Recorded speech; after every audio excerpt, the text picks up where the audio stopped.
Bonjour à tous et bienvenue, c'est Alex, préparateur physique sur olympefit.fr et aujourd'hui nous allons parler de l'anatomie et de l'entraînement du dos. Cette vidéo n'est pas un cours d'anatomie donc je ne vais pas rentrer dans les détails, je vais rester très bref et je vais directement aller à l'essentiel. Le but ici c'est de faire le lien entre l'anatomie et le choix des exercices pour vous donner une approche plus fonctionnelle de l'entraînement du dos. Je vais commencer par un petit rappel anatomique très rapide et je ne vais parler que des groupes musculaires principaux qui nous intéressent directement.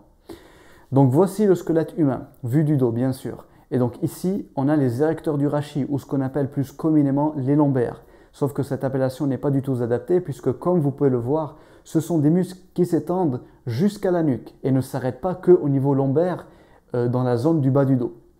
La fonction principale de ces muscles, c'est l'extension du rachis et la stabilisation de la colonne vertébrale. Donc ils ont un rôle très important dans le gainage. Et d'un point de vue esthétique, ces muscles, quand ils se développent, ils vont rajouter de l'épaisseur au niveau du dos. Et puis nous avons les grands dorsaux. Ce sont des muscles qui sont insérés au niveau des vertèbres et au niveau de l'humérus, donc l'os du bras.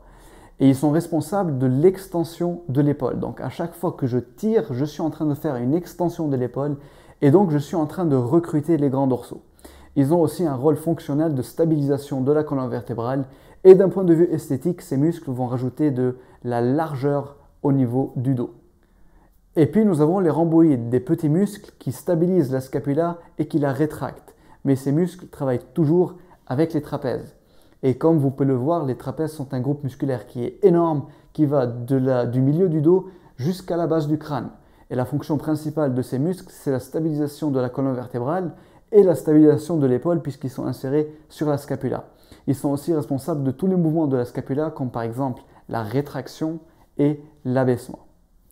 Et d'un point de vue esthétique, ce sont des muscles qui vont rajouter de l'épaisseur au niveau du haut du dos et qui vont aussi élargir les épaules. Donc comme vous l'avez vu, au niveau du dos, on a trois groupes musculaires majeurs, les érecteurs du rachis, les grands dorsaux et les trapèzes. Et donc pour avoir un dos bien développé, équilibré et fonctionnel, il faut bien sûr faire travailler ces trois groupes musculaires. D'un point de vue entraînement et choix des exercices, pour être sûr de bien travailler l'ensemble de ces muscles, j'aime bien raisonner en termes d'axe de tirage.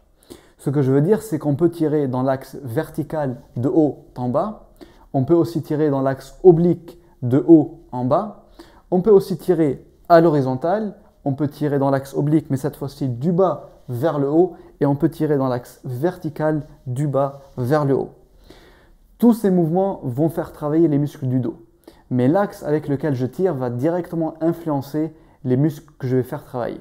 Quand je tire dans l'axe vertical du haut vers le bas, je suis principalement en train de faire travailler les grands dorsaux et dans un deuxième temps les fibres inférieures des trapèzes qui ont un rôle très important dans la stabilité de la scapula.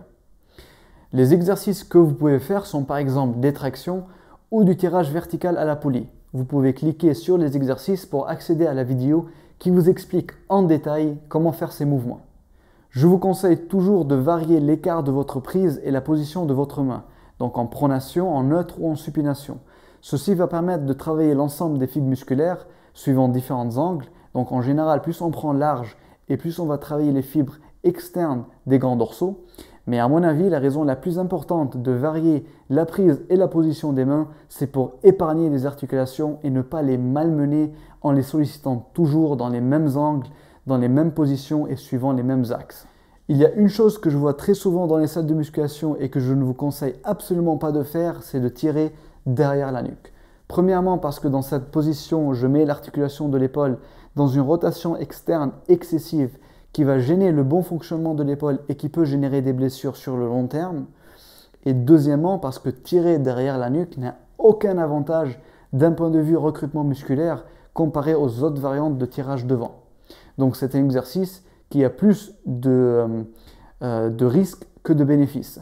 Donc c'est une variante à virer. Je peux aussi tirer à l'oblique de haut en bas. Et dans cette position, je suis toujours en train de recruter principalement les grands dorsaux, mais il y a aussi une grande implication des trapèzes et des rhomboïdes. Et plus je vais m'approcher de l'horizontale, plus je vais équilibrer le travail entre les trapèzes et les grands dorsaux. Mais dans le tirage horizontal, l'écart des mains a un rôle très important concernant les muscles que je vais recruter. Plus j'ai les coudes écartés et plus je vais travailler sur les trapèzes. Plus je rapproche les coudes et je resserre les mains et plus je vais augmenter la part de participation des grands dorsaux dans le tirage. Il y a beaucoup d'exemples d'exercices de tirage horizontal, comme par exemple le rowing buste penché, dans lequel les érecteurs du rachis travaillent beaucoup aussi. Le rowing halter, le rowing inversé et le tirage poulie basse. Et si je tire maintenant dans l'axe oblique du bas vers le haut, vous l'avez bien deviné, je suis en train de recruter principalement les trapèzes et surtout les fibres supérieures et moyennes.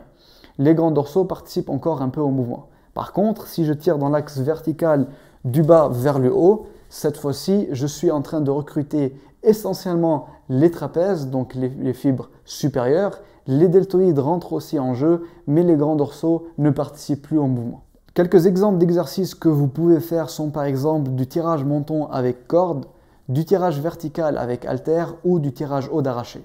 Ce que je ne vous conseille pas de faire, c'est du tirage menton avec barre, parce que cet exercice bloque l'épaule dans une rotation interne excessive, ce qui au long terme peut générer ce qu'on appelle un conflit sous-acromial.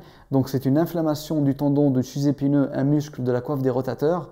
Et je ne vais pas rentrer dans des détails biomécaniques, mais si vous tenez à la santé de vos articulations, ne faites plus du tirage menton à la barre. Et le meilleur pour la fin, c'est bien sûr le soulevé de terre, qui à mon avis est un exercice de base fondamental pour développer les érecteurs du rachis, mais pas seulement. Les soulevés de terre sollicitent aussi beaucoup les trapèzes pour stabiliser la scapula et la garder rabaissée. Et ils sollicitent aussi les grands dorsaux pour stabiliser la colonne vertébrale et garder la barre plaquée contre le corps. C'est un exercice complet qui fait travailler tous les muscles du dos. Mais c'est un exercice qui peut être aussi dangereux s'il est mal maîtrisé, donc n'hésitez pas à cliquer sur l'image pour accéder à la vidéo qui vous apprend comment faire des soulevés de terre. Et donc nous arrivons à la fin de cette vidéo. Comme vous avez vu concernant l'entraînement du dos, j'essaie personnellement de varier les angles de tirage, l'écart des mains et la position des mains pour essayer de recruter le plus possible l'ensemble des fibres musculaires dorsaux d'une manière complète et équilibrée. Si vous avez n'importe quelle suggestion ou question, laissez-les dans les commentaires. Aimez et partagez cette vidéo, ça m'aide beaucoup pour mon travail et je vous dis à très bientôt sur OlympFit.